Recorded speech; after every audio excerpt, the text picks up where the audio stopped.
Mahita, thank you so much for being with us today. Thank you so much for having us here. Mahita Nagarajan is the founder of Caremongers India and actually has been called by BBC, Can One Woman Make Kindness Catch On in India? What a beautiful title. What a beautiful title, Mahita. So how did you come up with this idea of Caremongers India and what was the driving factor?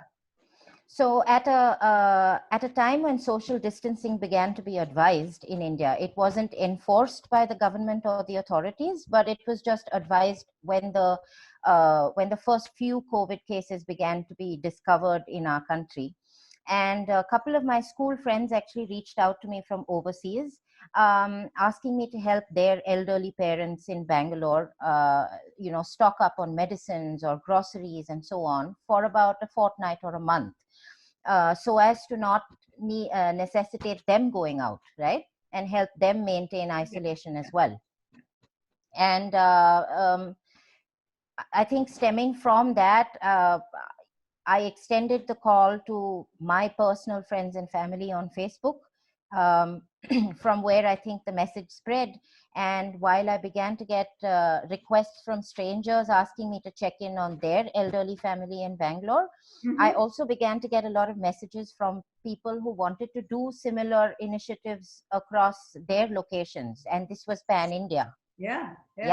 And so, when was this? When was this, Mahita? This was around the middle of March, so maybe around the 15th or the 16th. Yeah. So we just put together a Facebook group called Caremongers India because we thought it would be a good place to match the requests that came in with people who were present in those locations. Yeah. I mean, it's really a super thing that you were able to, launch this so quickly. Yeah, I think the very fact that you were agile, aware of the situation and agile, able to jump into it was really the need of the hour. Okay, Thank you. Could you walk us through the journey of finding volunteers and how did you really come up with such a dedicated bunch of people, so quickly?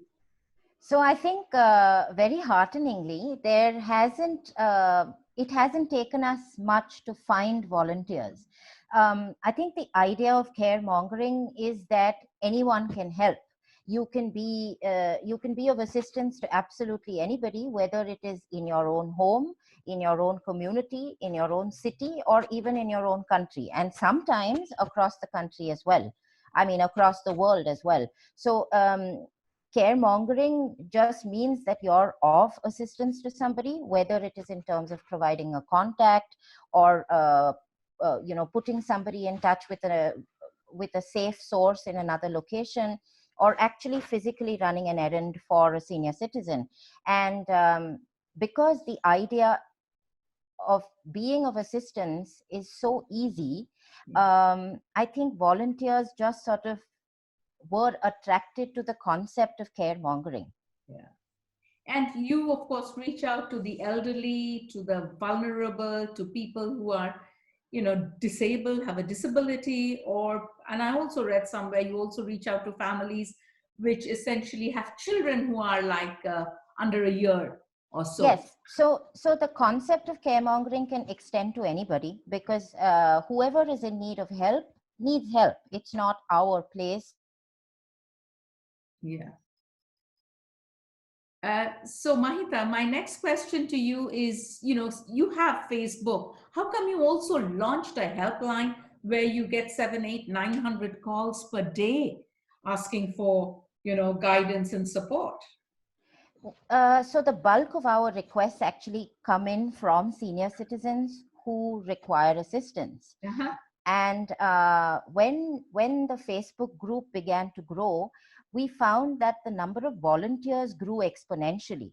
But there weren't many people who were seeking assistance on the forum. And this, we believed, was a result of two things. One, that the senior citizens especially are not always Facebook savvy. They're not, they don't keep up with either WhatsApp groups or Facebook groups and so on.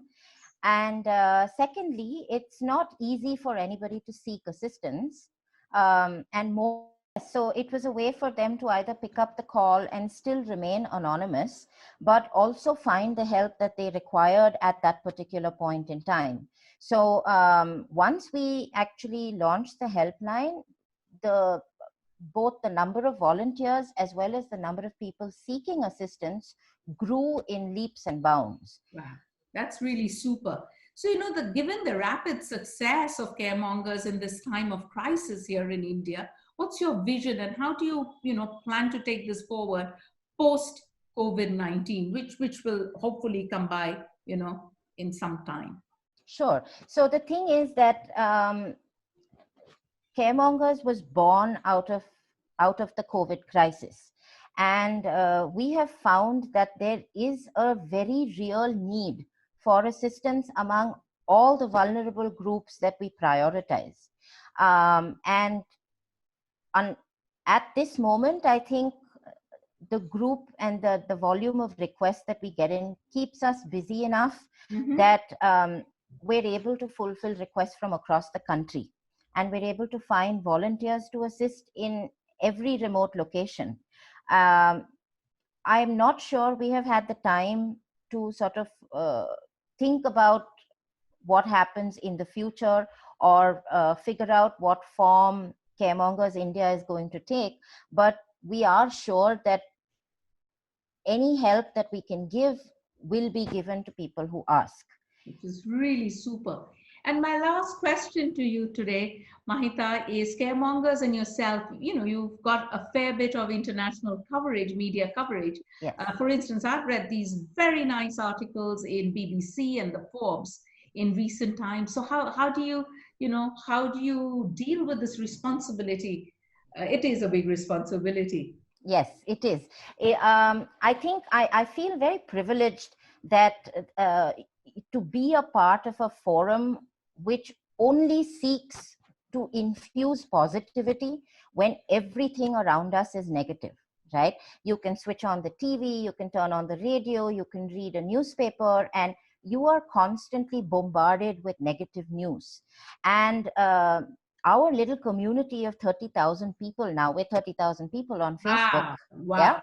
Yeah. So that's like a little haven of positivity. And I think the responsibility that we have as a group is to try and ensure that we keep this going as much as possible. Like I said earlier, if you can be of assistance to anybody, whoever it is, you do it. And we're just happy that the idea of caremongering is spreading. So that makes us happy.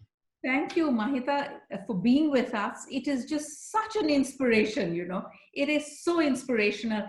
And like I would like to say from my side and from the side of Unmukt, we are with you and we work with seniors to support you any which way we can in this time and post-COVID. So thank you so much. Thank you so much, Monimita.